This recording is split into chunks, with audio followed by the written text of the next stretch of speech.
2019 ലോക്സഭാ തെരഞ്ഞെടുപ്പിൽ ബിജെപിയുടെ പത്തനംതിട്ട ലോക്സഭാ മണ്ഡലത്തിലെ സ്ഥാനാർത്ഥിയെ പ്രഖ്യാപിക്കാത്തതെന്ത് എന്നുള്ളതിനെ കുറിച്ച് നിരവധി അഭ്യൂഹങ്ങൾ പരക്കുമ്പോൾ അത് അമിത്ഷായുടെ പ്രയോറിറ്റിയിലാണ്.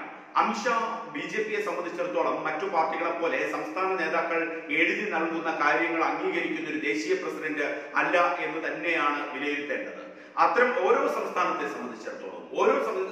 സംബന്ധിച്ചിടത്തോളം ബിജെപിയുടെ ദേശീയ പ്രസിഡന്റ് അമിത്ഷായ്ക്ക് ഓരോ സംസ്ഥാനത്തെയും അവിടുത്തെ സംസ്ഥാന നേതാക്കൾക്കപ്പുറത്തേക്ക് ആ സംസ്ഥാനത്തെ നിരീക്ഷിക്കാനും ആ സംസ്ഥാനത്തെ നിഷ്പക്ഷരായ ആൾക്കാരിൽ നിന്ന് അഭിപ്രായം സ്വരൂപിച്ച് ഓരോ സമയത്തും റിപ്പോർട്ട് നൽകാനും പ്രത്യേക വിംഗ് തന്നെ പ്രവർത്തിക്കുന്നു എന്നുള്ളതാണ് ദില്ലിയിൽ നിന്ന് നമുക്ക് മനസ്സിലാക്കാൻ സാധിക്കുക. മറ്റ് പാർട്ടികളെ സംബന്ധിച്ച് ഇപ്പോൾ KPCC സംബന്ധിച്ച് ആയിക്കഴിഞ്ഞാലും CPM സംബന്ധിച്ചായിക്കഴിഞ്ഞാലും ഒക്കെ CPM കുറിച്ച് പിന്നെ പറയേണ്ട കാര്യമില്ല. അത് കേരളത്തിലെ ഒരു പ്രാദേശിക പാർട്ടിയായി അധപ്പതിച്ചു കഴിഞ്ഞു. കേരളത്തിൽ എന്താണോ അത് തീരുമാനിക്കുന്നത് അത് തന്നെയാണ് തീരുമാനം. കോൺഗ്രസിനെ സംബന്ധിച്ചാണെങ്കിൽ കോൺഗ്രസിന്റെ KPCC അഭിപ്രായം പറയും, അത് സ്വാഭാവികമായിട്ടും ദില്ലിയിൽ അംഗീകരിക്കപ്പെടും, ഹൈക്കമാൻഡ് അംഗീകരിക്കപ്പെടും എന്നുള്ളതാണ്. തർക്കങ്ങൾ വരികയാണെങ്കിൽ മാത്രമാണ് വിഷയം. പക്ഷേ BJPയെ സംബന്ധിച്ചിടത്തോളം പ്രത്യേകിച്ചും അമിത്ഷാ ദേശീയ അധ്യക്ഷനായതിനു ശേഷം ഓരോ സംസ്ഥാനത്തെ കുറിച്ചും അമിത്ഷായ്ക്ക് കൃത്യമായ ഫോക്കസ് ഉണ്ട്, കൃത്യമായ ഒരു ബ്ലൂ പ്രിന്റ് ഉണ്ട്. ആ ബ്ലൂ പ്രിന്റ് തയ്യാറാക്കുന്നത് അതത് സംസ്ഥാനങ്ങളിലെ നേതാക്കൾ നൽകുന്ന കണ്ണടച്ചുള്ള റിപ്പോർട്ട് അനുസരിച്ചല്ല. ആ സംസ്ഥാന നേതാക്കളുടെ റിപ്പോർട്ടിന് മുകളിലേക്ക് മറ്റൊരു ഇൻഡിപെൻഡന്റ് ഫോറം, മറ്റൊരു സ്വതന്ത്ര വേദി അമിത്ഷായ്ക്ക് റിപ്പോർട്ട് നൽകുന്നുണ്ട്. ഇത് രണ്ടും കൂടി താരതമ്യം ചെയ്തിട്ടാണ് അമിത്ഷാ ഓരോ സംസ്ഥാനത്തിന്റെ കാര്യത്തിലും തീരുമാനമെടുക്കുന്നത്. അവിടെയാണ് പത്തനംതിട്ട ലോക്സഭാ മണ്ഡലം സംബന്ധിച്ച് BDJSനെ സംബന്ധിച്ച് വളരെ പോസിറ്റീവായിട്ടുള്ള റിപ്പോർട്ടല്ല BJP ദേശീയ അധ്യക്ഷന് ലഭിച്ചിരിക്കുന്നത്. വെള്ളാപ്പള്ളി നടേശനെ കുറിച്ച് പോസിറ്റീവായിട്ടുള്ള റിപ്പോർട്ടല്ല അമിത്ഷായ്ക്ക് ലഭിച്ചിരിക്കുന്നത്. തുഷാർ വെള്ളാപ്പള്ളിയെ കുറിച്ച് പോസിറ്റീവായിട്ടുള്ള റിപ്പോർട്ടല്ല അമിത്ഷായ്ക്ക് ലഭിച്ചിരിക്കുന്നത്. വിശ്വസിക്കാൻ കൊള്ളാത്ത ടീം എന്നുള്ള രീതിയിലാണ് അമിത്ഷായ്ക്ക് തുഷാർ വെള്ളാപ്പള്ളിയെ കുറിച്ചും വെള്ളാപ്പള്ളി നടേശനെ കുറിച്ചും റിപ്പോർട്ട് നൽകിയിരിക്കുന്നത്. അവിടെയാണ് അമിത്ഷാ നേരിട്ട് ഇടപെട്ടുകൊണ്ട് തുഷാർ വെള്ളാപ്പള്ളിയോട് പറഞ്ഞത്, തുഷാർ വെള്ളാപ്പള്ളി തൃശൂർ സീറ്റ് BDJSന് ആവശ്യപ്പെടുമ്പോൾ തൃശൂരിൽ തുഷാർ വെള്ളാപ്പള്ളി മത്സരിക്കണമെന്നുള്ളത്. പക്ഷെ തുഷാർ മത്സരിക്കുമോ എന്നുള്ള കാര്യത്തിൽ തുഷാർ ഇതുവരെ ഔദ്യോഗിക പ്രഖ്യാപനം നടത്തിയിട്ടില്ല. BDJS അവരുടെ സ്ഥാനാർത്ഥികളെ ഇതുമായി ബന്ധപ്പെട്ട ഔദ്യോഗിക പ്രഖ്യാപനത്തിലേക്കും വന്നിട്ടില്ല. ആ ഒരു രീതിയിൽ അമിത്ഷാ പത്തനംതിട്ടയെ ഒഴിച്ചിടുമ്പോൾ K. സുരേന്ദ്രനാണ് പത്തനംതിട്ടയിൽ മത്സരിക്കാനുള്ള എല്ലാ സാധ്യതകളും തെളിഞ്ഞു നിൽക്കുന്നത്. അതായത് തൃശൂരിൽ അമിത്ഷായുടെ നിർദ്ദേശം പോലെ തുഷാർ വെള്ളാപ്പള്ളി തൃശൂരിൽ മത്സരിക്കുകയാണെങ്കിൽ പത്തനംതിട്ടയിൽ K. സുരേന്ദ്രൻ തന്നെ മത്സരിക്കും. പിന്നെ അവിടെ ആശയക്കുഴപ്പമോ മറ്റു കാര്യങ്ങളുമോ ഇല്ല. അതേസമയം തൃശൂരിൽ ഈ തുഷാർ വെള്ളാപ്പള്ളി മത്സരിക്കാതിരുന്നാൽ അമിത്ഷായുടെ നിർദ്ദേശം പോലെ പത്തനംതിട്ടയിലെ കാൻഡിഡേറ്റായ K. സുരേന്ദ്രൻ തൃശൂരിലേക്ക് മത്സരിക്കാൻ വരും. അപ്പോൾ പത്തനംതിട്ടയിൽ ആര് എന്നുള്ള ചോദ്യത്തിന് വ്യക്തമായ ഉത്തരം അമിത്ഷായ്ക്ക് മുന്നിലുണ്ട്. അത് മറ്റാരുമല്ല, മുൻ കോൺഗ്രസിന്റെ നേതാവ് G. രാമൻ നായർ ആയിരിക്കും അവിടെ മത്സരിക്കാൻ വെക്കുക. G. രാമൻ നായരുടെ സാധ്യതകൾ തിരക്കിക്കൊണ്ടുള്ള റിപ്പോർട്ട് അമിത്ഷാ ആവശ്യപ്പെട്ടു കഴിഞ്ഞു. അമിത്ഷാ ആ റിപ്പോർട്ട് ആവശ്യപ്പെടുമ്പോൾ അവിടെ മറ്റു പലതരത്തിലുള്ള പ്രചരണങ്ങൾ നടക്കുന്നുണ്ട്. പ്രയാഗ് ഗോപാലകൃഷ്ണൻ അവിടെ സ്ഥാനാർത്ഥിയാകും, PJ കുര്യൻ സ്ഥാനാർത്ഥിയാകും. വളരെ കൃത്യമായി BJP RSS ദേശീയ നേതാക്കളിൽ നിന്ന് വരുന്നത് PJ കുര്യനുമായി ബന്ധപ്പെട്ടോ പ്രയാഗ് ഗോപാലകൃഷ്ണനുമായി ബന്ധപ്പെട്ടോ അവരുടെ ക്യാമ്പുകൾ, അവരുടെ പേരുകൾ പറയുന്നതിനപ്പുറത്തേക്ക് BJP ദേശീയ നേതൃത്വം ഈ വ്യക്തികളുമായി ഒരു ചർച്ചയും നടത്തിയിട്ടില്ല എന്നുള്ളതാണ്. അതിനപ്പുറത്തേക്ക് അമിത്ഷാ പത്തനംതിട്ടയിൽ ഫോക്കസ് ചെയ്യുന്നത് K. സുരേന്ദ്രൻ അല്ല എങ്കിൽ അഡ്വക്കേറ്റ് G. രാമൻ നായർ ആയിരിക്കും പത്തനംതിട്ടയിലെ BJP സ്ഥാനാർത്ഥി എന്നുള്ളതാണ്.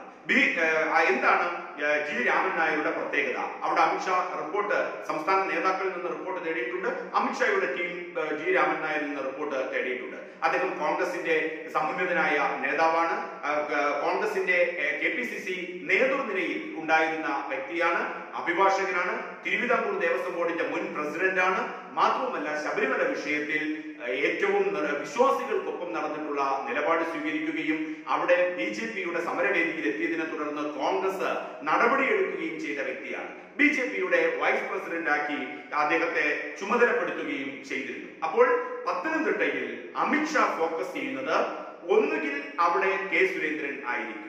K. സുരേന്ദ്രന് ഏതെങ്കിലും സാഹചര്യത്തിൽ മണ്ഡലം മാറേണ്ടി വന്നാൽ പോസിബിലിറ്റി ഇത്ര മാത്രമേ ഉള്ളൂ. തൃശൂരിൽ തുഷാർ വെള്ളാപ്പള്ളി മത്സരിക്കാതിരിക്കുക. തൃശൂരിൽ അമിത്ഷാ നേരിട്ട് പറഞ്ഞിട്ടുള്ള കാര്യമാണ് അവിടെ തുഷാർ വെള്ളാപ്പള്ളി മത്സരിക്കണം.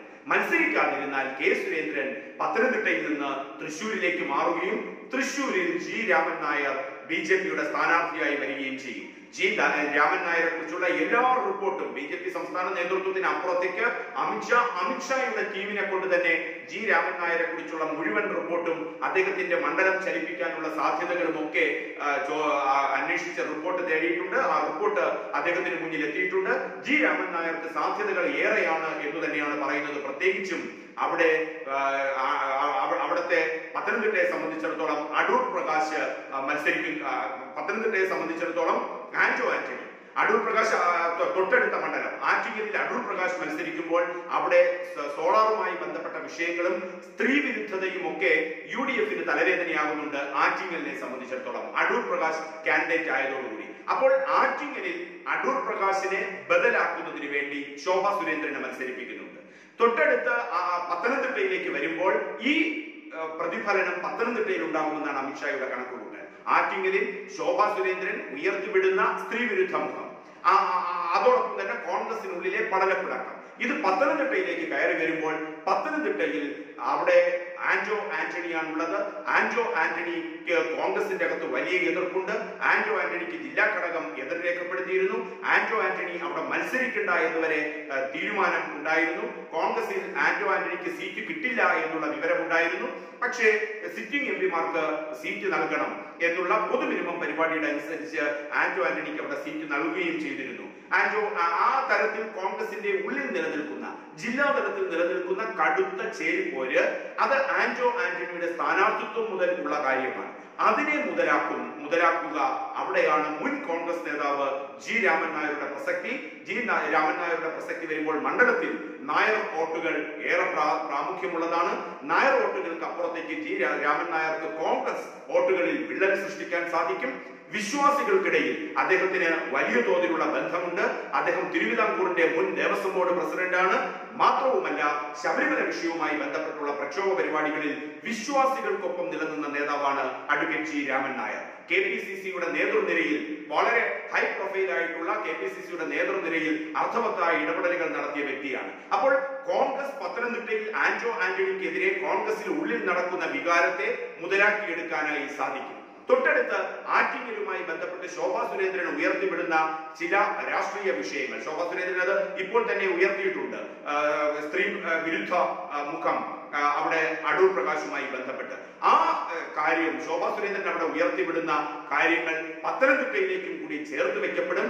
അവിടെയാണ് കോൺഗ്രസിന്റെ സ്പ്ലിറ്റ് മുതലാക്കുന്നതിന് വേണ്ടി അമിത്ഷാ കണ്ടെത്തിയിരിക്കുന്ന തന്ത്രം ജി രാമൻ നായർ എന്ന KPCCയുടെ മുൻ നേതാവ്, തിരുവിതാംകൂർ ദേവസ്വം ബോർഡ് മുൻ പ്രസിഡന്റ്, ശബരിമല പ്രക്ഷോഭവുമായി ബന്ധപ്പെട്ട് വിശ്വാസികൾക്കൊപ്പം അടിയുറച്ചു നിന്ന നേതാവ്, ആ ജില്ലയിൽ വ്യക്തിപരമായി ഏറെ ബന്ധങ്ങളുള്ള മറ്റ് സമുദായ, സാമൂഹ്യ, സാംസ്കാരിക സംഘടനകളുമായി അടുത്തിടപഴകുന്ന ആളാണ് G Raman Nair.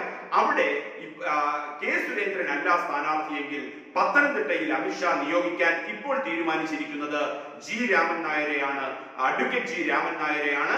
Advocate G Raman നായരുടെ സാധ്യതകൾ ഏറെയാണ് എന്ന് അമിത്ഷാ മനസ്സിലാക്കിയിട്ടുണ്ട്.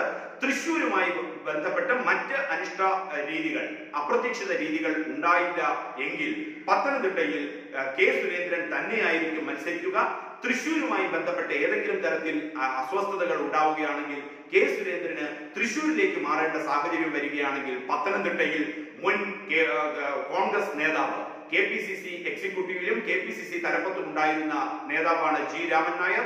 തിരുവിതാംകൂർ മുൻ ദേവസ്വം ബോർഡ് പ്രസിഡന്റാണ് അഡ്വക്കേറ്റ് ജി രാമൻ നായർ. പത്തനംതിട്ട ജില്ലയുമായി ഏറെ വൈകാരിക ബന്ധമുള്ള വ്യക്തിയാണ് advocate G Raman Nair.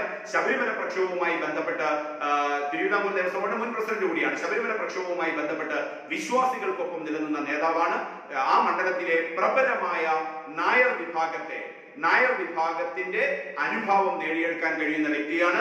NSS taluk യൂണിയനുമായി ബന്ധപ്പെട്ട് ഏറെ സ്വാധീനവും പ്രവർത്തന പാരമ്പര്യവുമുള്ള വ്യക്തിയാണ്.